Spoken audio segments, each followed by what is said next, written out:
And today we're talking about the biggest superhero movie of 2020 featuring Pedro Pascal, We Can Be Heroes. And if you haven't heard of We Can Be Heroes, it is the original movie created by Robert Rodriguez that is also kind of a spiritual successor to the spiritual successor of Spy Kids, The Adventures of Sharkboy and Lavagirl, which starred my boy Taylor Lautner of the Twilight Saga. And yes, once again, I know I'm very late because this sucker came out the same day as Soul, and my Soul video was very late. I know Brown Table made his over a week ago, and as I finished the original recording of this, Drew Gooden released his video on the movie. I haven't watched Brown Table's video yet, and I obviously haven't watched Drew's if it came out today.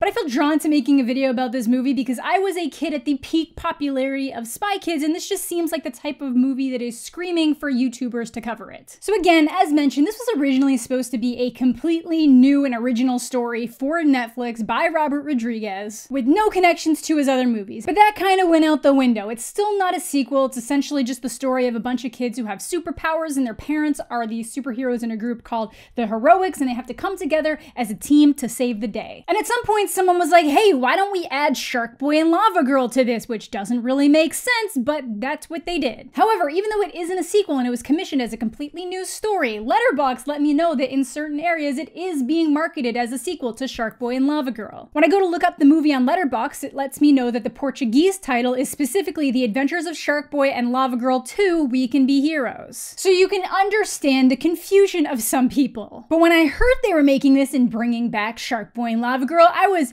apathetic because the movie wasn't that great and I was definitely outside the target demographic for the movie once it did release. But it has gone on to become one of the most notorious meme movies of all time, and bringing those characters back just kind of serves to cheapen that legacy. But I was also kind of like, man, I haven't seen Taylor Lautner in something for ages. I hope he's doing okay. Come to find out, he's not even playing Sharkboy in this movie. They recast Sharkboy! And I hope it's because he was like, oh yeah, damn, no, that is not how I want to re-enter the film world for the first time in 4 years, no thank you. Because then when you actually see the movie, it is very much just a cameo, especially for Sharkboy. He literally doesn't say anything. He grunts and growls once. And I ended up looking into this a bit because I was like, is it because they couldn't get Taylor Lautner? But Robert Rodriguez specifically said that he let Taylor know what was happening, but told him it wasn't a sequel and that he wasn't gonna have any lines, and they just wanted him to be this silent Batman-looking character. So that it probably wouldn't have been worth it for him to come around and might distract from the movie because of his Twilight popularity. But look, if you're bringing Sharkboy and Lavagirl back into this movie, you're already doing some kind of marketing ploy to get additional viewers. Why wouldn't you want to bring in the Twilight fans to watch the movie? I don't know. But it still kind of seemed weird to me. Was this just kind of the explanation to get Taylor off the hook because he didn't want to come back to the movie? And is that why the character ended up not having any lines? I don't know. Either way, why are they even on Earth? They're supposed to be on the planet Drool. Sharkboy is the king of the ocean there. What is going on? But they're here because their daughter is one of the young superheroes. Just kind of seems like you're trying to bait some old fans, if you ask me. Not that there's anything wrong with that. But before we really get into this is obviously a movie for kids. And like I said on my Letterboxd after watching it, if kids enjoy it, that's really all that matters because that's who this is intended for. But this thing is cheesy as all hell. More so than Spy Kids, which is impressive because Spy Kids has thumbs, but less cheesy than Sharkboy and Lavagirl, which also means less room for memes. Which means it's likely better quality than Sharkboy and Lavagirl, but also less fun to watch. And while I'm young at heart, I am not a kid, so I can't really mentally put myself in that place when watching this movie. I do know that there are kids' movies that are significantly better than this, but I also know there's kids' movies that are way worse than this too. But I asked Jen's 9-year-old niece what she thought of it, and she said that she did like it, but she didn't like it as much as Spy Kids, but that Sharkboy and Lavagirl is her favorite of all three, so everything I know is a lie. So then I decided that I had to go back and rewatch Spy Kids and Sharkboy and Lavagirl for the first time in over a decade. And I think Spy Kids absolutely still holds up. Maybe some of that was nostalgia, but I'm usually pretty good at identifying that in myself because it was going for a goofy, over-the-top kids spy movie, and I think it did a great job. Again, I was a huge fan of this when I was a kid. I remember I got home and I was trying to build all these crazy spy gadgets out of Lego, and like I used to take apart like calculators and broken electronics, so I was in my mind making really cool things, but I was dumb. The shiitake mushroom line was great. Alan Cumming did a great job playing this Willy Wonka-esque villain. And the acting was surprisingly good, even in the scenes where you could tell they were purposely like amping things up. It was also a really great early example of a blended Hispanic-American family, which is actually something that Robert Rodriguez had to fight for, which is awesome that he managed to get it done, and that level of diversity is something that he's continued on with in We Can Be Heroes. So being as objective as I can mentally, I think Spy Kids is the best of all three of these movies. The Adventures of Sharkboy and Lavagirl, on the other hand, is exactly what I remembered it being that time I watched it when I was homesick from school. Not particularly well received on release, but loaded with memes that are fantastic, so it's definitely one of these movies that I would greatly enjoy watching with friends and alcohol. Featuring classic lines like, "Mr. Electric, send him to the principal's office and have him expelled!" That still makes internet rounds 15 years later. It also looks absolutely horrible. If these special effects in Spy Kids were a little bit rough at times, they are a dumpster fire in The Adventures of Sharkboy and Lavagirl. I get that he's going for a vibe, but the whole thing ends up looking like some horrific blend of Jimmy Neutron and Reboot. But I'll give most of that a pass because it's basically all happening in Max's dream world. But still, the internet thanks you 15 years later for the hilarity of the Dream song. Just relax, lay about, or my fist will put you out. Dream, dream, dream, dream, dream, dream. But I also think I might be crazy when I went to look at reviews on Rotten Tomatoes to try to better understand if I was like misremembering things or judging this new movie too harshly. Sharkboy and Lavagirl is pretty much exactly where I assumed it would be, and while Spy Kids has a very respectable 96% critic rating, meaning that 96% of critics gave it a positive review, silly me thinking this was a beloved classic assumed that the user rating would at least be somewhere in the 70s, but no! Spy Kids has a 46% user rating. What is wrong with you people? But I did come across this absolute gem of a Rotten Tomatoes view by Dylan. This movie is an asylum itself. It contains many disturbing and horrifying scenes throughout the entire movie, as if it were made by a brainless twit who never cared about any movie scaring any children to death. I would never recommend this to kids due to the film being unsuitable for children despite its PG rating. Otherwise, the kids may be traumatized and sadly be sent to the mental hospitals, etc. Please don't ever show this to kids. Calm down, Dylan. We were all fine after watching Spy Kids, you weirdo. Anyways, time to get to the movie itself. It starts off with this Homelander dude with an H on his chest and everything named Miracle Guy, being like, oh no, this space thing has a bunch of holes in it. And then, in what had to be the best acting of 2020, he delivers this line. A spaceship of some kind. Just blasted some kind of energy ray at me. So again, like a literal Homelander clone, bro decides, you know what, before assessing the danger from these aliens, I'm gonna turn my back on them and take a selfie. But oh no, he finally realizes it's an armada of ships, and he promptly gets his ass handed to him and plummets down to Earth. And that was kind of horrifying for a kid's movie, not gonna lie. But it lets us know that this is the day that every single one of Earth's heroes was defeated. But as our young narrator tells us, this is the day the new heroes would arise. And this one says, leave me alone. Perfect. Relatable. So our protagonist is Missy Moreno, daughter to the heroics leader Marcus Moreno, but he's doing something I'm sure a lot of us can sympathize with right now, and like doom watching the news as Miracle Guy crashes to Earth, which is obviously an issue. But the bigger issue for Missy is that her dad's promised her that he would not do any active missions, and he just kind of leads the heroics from the office. But if he was the leader of the heroics and his main hero just got bashed out of the sky, plummeted to Earth, taking another hero out with him, wouldn't he like be on the phone dealing with things? Wouldn't world leaders be up his ass? Whatever, he seems more concerned with the fact that she's wearing her "don't talk to me" shirt and not trying to make friends. So they start off their day. He's clearly still distracted by the massive alien ships orbiting the Earth, but he still sends her to school. I'm pretty sure if aliens were orbiting the planet, school would be canceled. Anyways, the Heroics HQ is trying to figure out which heroes to send to deal with the issue, and no one other than Marcus seems concerned that someone named Miracle Guy was put on his ass. So they start going through all of these different team-up options, mentioning that some of them can't work together because they just don't get along. But two of the suggested heroes are Fake Boy and Lavagirl, and while that isn't the only cameo, it almost might as well be. I'm just joking. They are in it a little bit more. Lavagirl even gets lines. So Pedro points out that they're gonna need a hell of of a lot more than just two heroes teaming up to deal with this, because what they're seeing are only these scout ships. So they're gonna need all the heroes to even have a shot at this. But doesn't seem to realize that everyone would include him, and he has no choice but to agree. Time to be a heroic again. That is an order. So this actually feels like The Boys and is 100% what would happen if the world actually had superheroes. An overall group that advises what they do and where they go, who they team up with and when. Certainly not as exciting as our friendly neighborhood heroes, but I get it. So it cuts back to Missy at school where there's a ball in a tree and everyone is like, hey, you should have powers to get that down. Here's a bunch of options of things that you could do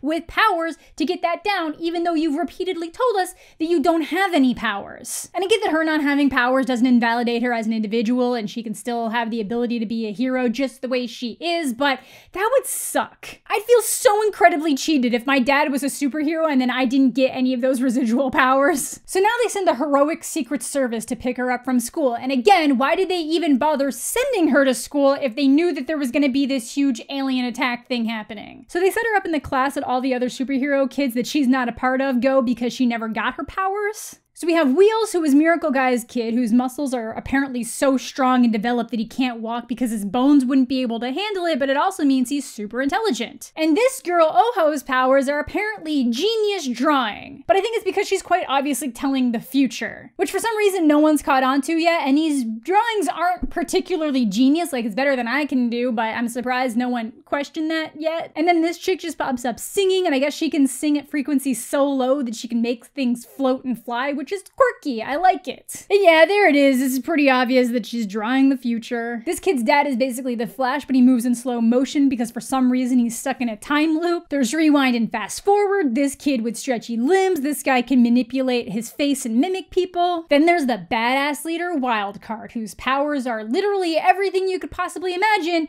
but they just appear randomly because he can't control them. And then finally, Guppy, Sharkboy and Lavagirl's kid, and well, damn, she's just adorable. My mommy is Lavagirl, but my daddy is Sharkboy. Anyways, the fight is on with the adult soups, and Miracle Guy is already back in action, but not for long. And oh my god, Sharkboy has a shark copter. And he is fucked up just in time for his kid to see. You okay, Sharkboy? So they're all getting picked off pretty quickly. Some of them are literally just arguing amongst themselves while aliens are chasing them down. They've barely done any damage to the aliens at all, but they are certainly doing damage to each other. Friendly fire, Lavagirl, Jesus! Amateur hour. So the kids have just been sitting here watching their parents get kidnapped by aliens and have their asses handed to them. So once the supers are all taken out, they find out the aliens are planning a global takeover in 3 hours, and it's so nice for them to give a countdown. Last look on my dad's face will haunt me forever. So the heroics leader people tell the kids to stay exactly where they are, but Missy is like, look, pretty sure these drawings are the future, the aliens know where we are, and they're coming for us next. Again, somehow no one realized that this chick has just casually been drawing the future. So they get the access cards from these guys who just for some reason don't move when they're being threatened by superpowered children. Oh no! She's got shark strength! So the aliens bust in, they make it out just in time, but they lock those dudes in the room with the aliens, so like, I think they might have died. Well, that tracks pretty well with Rodriguez. It's fine. So to get out of here, they need to break out through the ceiling, but they end up getting swarmed by all of these agents, and the acapella chick can make everyone float up there with their singing so they can climb up to the ceiling, but it doesn't make the kids around her float, which is, if it's based on sound waves, I don't know how she could like so collectively control that. I'm looking for logic in a children's superhero movie. Let's keep going. Either way, they get out, make it away with a very creative use of their powers, and go to Missy's grandmother's house, who is apparently the world-famous superhero instructor, Anita Moreno. And even though they know that Marcos Moreno is her dad, it didn't click in their head that this would be her abuelita. So she decides to train them to save the parents and stop the invasion. Are you saying that we can be superheroes? Oh my god, they almost said it, but then she sings it. We can be heroes just for one day. And I get that her name is acapella and her mom is someone who also has singing powers, and I am someone who also likes to obnoxiously sing all the time, but like, I don't know, maybe a bit extra. But then we're shown that just like in Spy Kids, the heroics agents are able to track them down because of Missy's communicator bracelet that she uses to talk to her dad. But now it's time for training, and even though Wildcard's been their leader, Anita decides that it's Missy that should be in charge of the group. And if this kid had confidence issues before, I am sure this did not help. But it makes sense. She might not have powers, but she's super good at delegating, planning, and bringing people together. But yo, Guppy is brutal. They have to send her to a meditation corner. And even though she has no powers, Abuelita still has Missy training with the others because you don't need powers to kick ass. And then we get the official cover of the song Heroes, which at first upset me because I'm a huge fan of the original, but tonally it really fits the movie, so it's fine. So it cuts back to the kidnapped adult heroes, and this guy is literally calling out Sharkboy for not communicating with the rest of the group. We do work in the same organization. It would be nice if you communicated. Is that literally the joke, that they're just not contributing to anything? Did they just not give Sharkboy lines because we all notice a hell of a lot faster that it's not Taylor Lautner? Robert Rodriguez said that was the plan all along, but to me it just seems like a fun and creative way to deal with the fact that Taylor didn't come back. Maybe we'll never know. So they're all fighting. Miracle Guy even baits Sharkboy with his dream song. Why don't you cheer us up by singing one of those little songs you sing so well? Man, you got some fish to fry. But the second they realize a camera pops into the room, they all try to look super heroic. But then they see it's just the president, who they mainly feel is useless, and he just lets them know that their children are missing. And I didn't mention it before when they showed him on screen, but Christopher McDonald was also the president in Spy Kids too. So how far does the connection go, Robert? How far? So cuts back to the kids practicing their superhero poses, which is an essential part of saving the world. But Missy is upset that she doesn't have powers and can't possibly lead them well, and the grandma's like, your powerless mother was the best hero I ever trained, because she was good at helping other people lead by example, just like she did. So Missy can be a good leader. But this is when the heroics agents officially find them, so the kids take off, but when Abuelita gets nabbed, it's by the aliens? So did the aliens infiltrate the heroics, or did they just follow them? I'm sure we'll find out soon. So the kids find a restock ship and use that to get onto the main ship and realize that the bracelet is probably tracking them, but Wheels can rewire it so they can use it to find out where her dad is being held. But the aliens have tracked them down and start destroying their own ship to catch them? Which seems like an odd play, but you know, I guess it's your ship and you can do whatever you want. And surprise, the president is aboard and they're talking about a supreme commander that foresaw the future takeover. So in my head, I'm like, oh, I wonder if it's this chick's mom or something. Is that what's in the triangle pyramid? But it turns out that Priyanka has been following them the entire time, which is how they're also on the ship, but it's very obvious that she is also on the alien side. So they obviously get captured when she realizes they know what's up, and they start talking about how the kids are just like their parents who could never get along, and that's why they're in this position. So it's back to the super parents, and surprise, Abuelita Moreno busted onto the scene. Hi, Mom. No.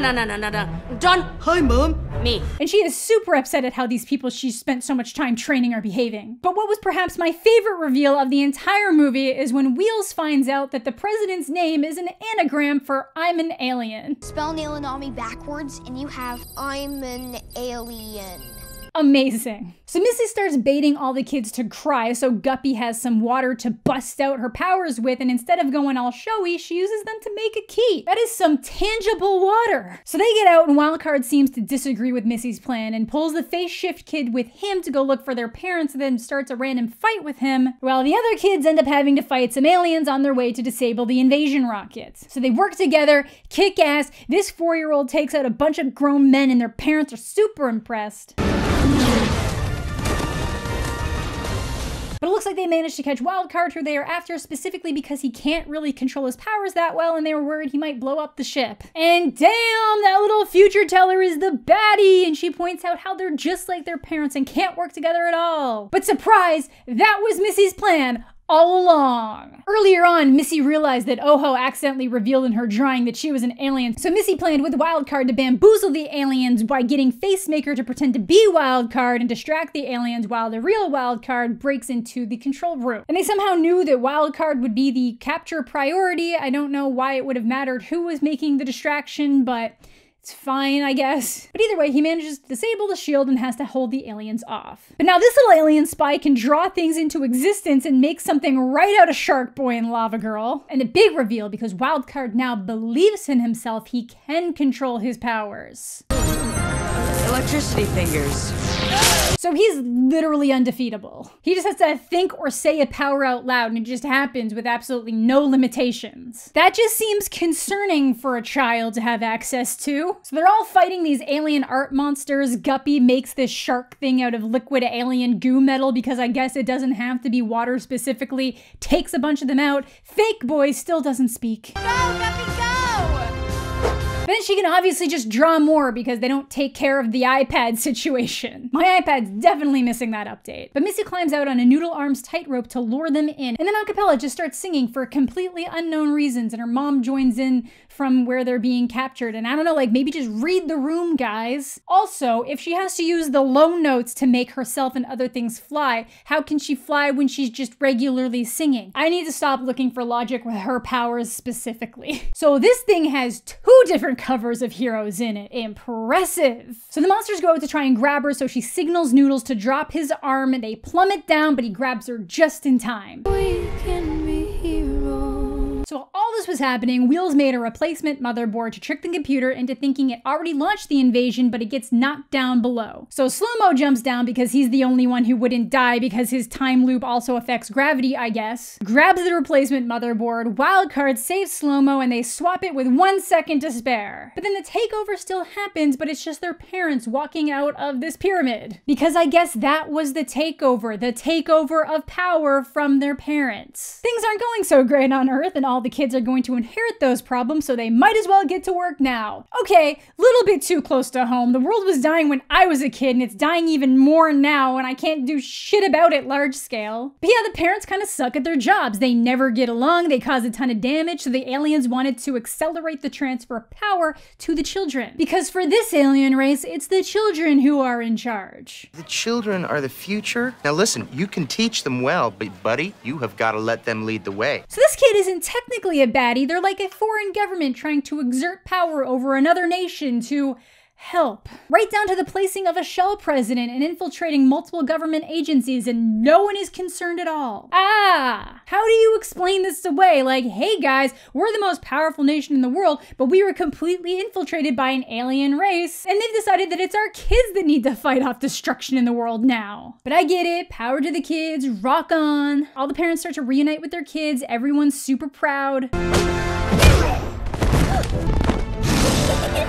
And wow, that groan and roar are literally the only noises he makes the entire movie. And Slow-Mo manages to make it out of the loop, so I think he can actually like control whether he goes super fast or super slow, so that's actually pretty useful. So now these kids are gonna go on international missions and potentially die. Good for them. Another fantastic entry to the Robert Rodriguez cinematic universe. And as cheesy as this movie can get a lot of the time, he genuinely cares about what he does. He writes, directs, edits, and does the cinematography for this movie and has a major hand in all the visual effects, which yes, are campy as all hell and leave much to be desired, but he's got a style and he sticks with it. There's actually an entire behind the scenes featurette about the special effects that you can watch on YouTube that really just shows how much he cares about what he does and that the kids get really excited being able to do their own action scenes. I may fall on the don't do the throwback if you can't get the whole gang side of things, but this was a really great way to get a bunch of people in their 20s to watch this children's movie. And yeah, I don't think a lot of those people are necessarily the biggest